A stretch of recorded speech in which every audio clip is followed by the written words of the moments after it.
Speech जो है अलंकार जो हम ये डिस्कस कर चुके हैं। This is our last video. तो इसमें हम देखेंगे पैराडॉक्स क्या होता है, व्हाट इज पैराडॉक्स। इसकी डेफिनेशन देखिए, a statement that is contradictory itself makes a reader to think in an innovative way. यानी एक स्टेटमेंट होता है जो रीडर को इनोवेटिव वे से सोचने के लिए उसे मजबूर करता है या रीडर को इनोवेटिव सोचने योग्य बनाता है।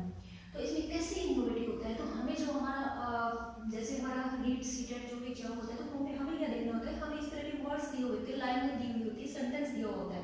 तो उसमें हम एग्जाम्पल देखिए, this is the beginning of an end. इसमें बिगनिंग भी दे दिया है और एंड भी दे दिया है। गौर से देखिए, बिगनिंग है और एंड। तो कोई चीज का अंत हो गया है और अब वो बोल रहा है कि इसका बिगनिंग है, तो this is the beginning of and. जैसे हमने कोई किटी पार्टी या कोई पार्टी की है घर में, पार्टी हमारी फिनिश हो चुकी है और फिर हम बोलते हैं कि ये तो हमारा बिगनिंग ही है, तो दैट इज कॉन्ट्राडिक्टरी, क्योंकि हमारी पार्टी खत्म हो चुकी है और हम उसे बिगनिंग बोल रहे हैं। तो यही बात इस सेंटेंस में बोला है, this is the beginning of an end that is contradictory. पूरे सेंटेंस का कॉन्ट्राडिक्टरी दिखा रखा है। देखिए, statement that is contradictory itself, statement है और खुद ही कॉन्ट्राडिक्ट कर रहा है। तो नेक्स्ट देखिए, here are the rules, ignore all the rules. बोल रहा है कि यहाँ पे रूल्स है, यहाँ पे रूल्स है और सभी रूल्स को इग्नोर कीजिए।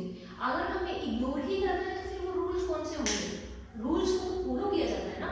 तो sentence is contradictory in itself. तो कॉन्ट्राडिक्टरी का मतलब, पैराडॉक्स का मतलब होता है कि एक सेंटेंस होता है जो कॉन्ट्राडिक्टरी होता है अपने आप में, और इस तरह से आप इनके सेंटेंस को गैस मतलब देखते ही आपको पता भी लग जाएगा कि इसमें क्या कॉन्ट्राडिक्टरी, पूरा सेंटेंस कॉन्ट्राडिक्टरी कैसे है। उस टाइप से आप इसको टिक मार्क कर सकते हैं, ऊपर से लिख भी सकते हैं। ऑक्सीमोरन, ऑक्सीमोरन जो नेक्स्ट हमारा है इसमें विरोधाभास। उसमें क्या है कि two contradictory words for creating drama. इसमें दो वर्ड्स कॉन्ट्राडिक्टरी होते हैं। ऊपर जहां हमारा स्टेटमेंट यानी सेंटेंस जो है कॉन्ट्राडिक्टरी था, नीचे टू वर्ड्स कॉन्ट्राडिक्टरी है। देखिए कैसे है, एग्जांपल देखिए, Shakespeare was indeed a great writer. इसमें देखिए कि हमें जो है ना वर्ड्स दिखाई दे रहा है शेक्सपियर, अगर हमें ये इंडीड दिया हुआ है इसका मतलब होता है वास्तव में, अगर इसे भी हटा देंगे तो क्या है, हमारा सेंटेंस कंप्लीट है। बट हमें इस इंडीड को क्यों लगाया है, सिर्फ कॉन्ट्राडिक्टरी पैदा करने के लिए और कुछ भी नहीं है, क्योंकि इससे क्या है, सेंटेंस पे ज्यादा स्ट्रेस दिखाई दे रहा है। Shakespeare was a great writer common है, अगर हम कहें Shakespeare was indeed a great writer, it mean कि वो वास्तव में ही ग्रेट राइटर है, तो that is two words contradictory. यानी वर्ड्स एक दिखे ना, टू नहीं, आप कहेंगे टू कैसे है, लेकिन हमारे शेक्सपियर राइटर ये भी तो है ना, तो इनको ऐड करते हुए ये कॉन्ट्राडिक्ट बना रहा है सिर्फ एक शब्द। नेक्स्ट देखिए, Kapil Sharma is a seriously funny comedian, लिख सकते हैं कॉमेडियन। तो इसमें देखिए सीरियसली वर्ड्स हमें दिखाई दे रहा है, Kapil Sharma is a funny comedian, that is okay. But अगर हमें कोई बोलता है कि सीरियसली फनी कॉमेडियन, तो हम क्या वैसा होगा, हम थोड़ा गौर से देखेंगे। अगर न्यूज़पेपर में ऐसा कुछ लिखा आएगा, हाईलाइट किया, तो हम उसे गौर से देखते हैं। तो अलंकार में जो क्या होते हैं, हमारी भाषा में क्या है, शुद्धता पैदा करने के लिए होते हैं। तो ये हमें ये चाहते हैं कि हम उस चीज को देखें, उसमें इंटरेस्ट लें, तो दैट इज द ये शब्द इसमें यूज किए जाते हैं, ये विरोधाभास, ऑक्सीमोरन। इसमें पैराडॉक्स में क्या होता है, स्टेटमेंट कॉन्ट्राडिक्टरी होता है और जो हमारा ऑक्सीमोरन होता है उसके अंदर केवल वर्ड्स होते हैं, शब्द होते हैं, दैट इज कॉन्ट्राडिक्टरी।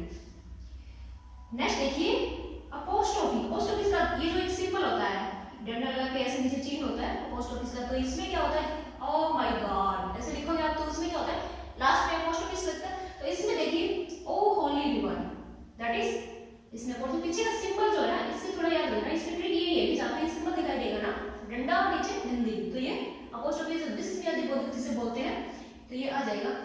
और उसके आगे है हमारा hyperbole, that is important, exaggerated statement, यानी किसी चीज को बहुत बढ़ा चढ़ा के बोलना। तो उसमें क्या होता है, he died 1000 times, he died 1000 times, यानी 1000 बार मरा। कोई 1000 बार मरता भी है क्या, तो हमें इस 1000 को देखते ही हमें कोबरा जो बिल्कुल जो है क्लियरली पता लग जाता है कि ये बातें बढ़ा चढ़ा के बोली गई है। इसीलिए यहाँ पे कौन सा है, हाइपरबोले हमारा फिगर ऑफ स्पीच है।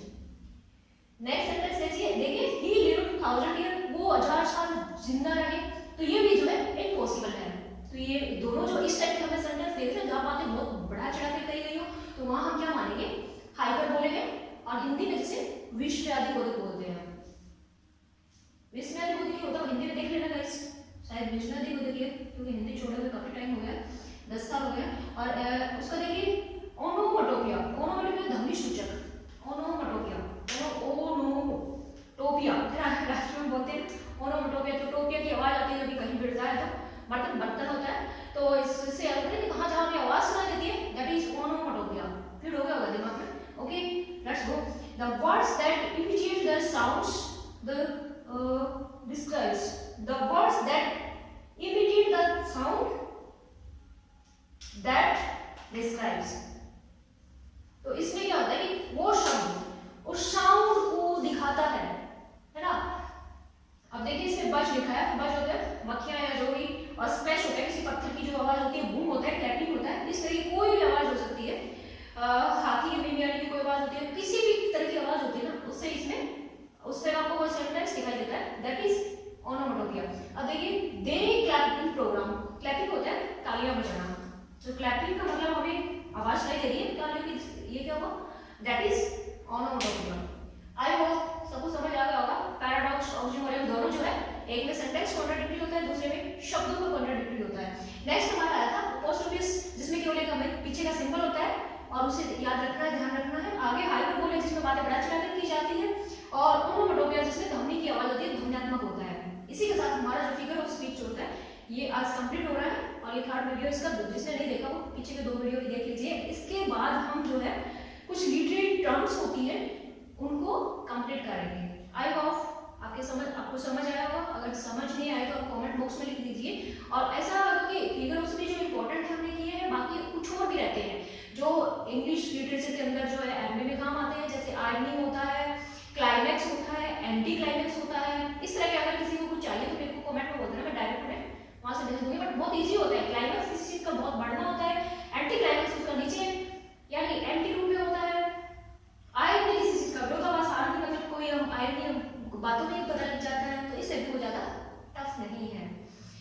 और गाइस इंट्रोडक्शन आपको पता ही है, तो बताने की कोई जरूरत नहीं है। और अगर आपको चीजें अच्छी लगी हो तो शेयर कर देना, कमेंट कर देना, और चैनल को थोड़ा सा सब्सक्राइब कर देना, ज़्यादा नहीं बोल रही, थोड़ा सा। और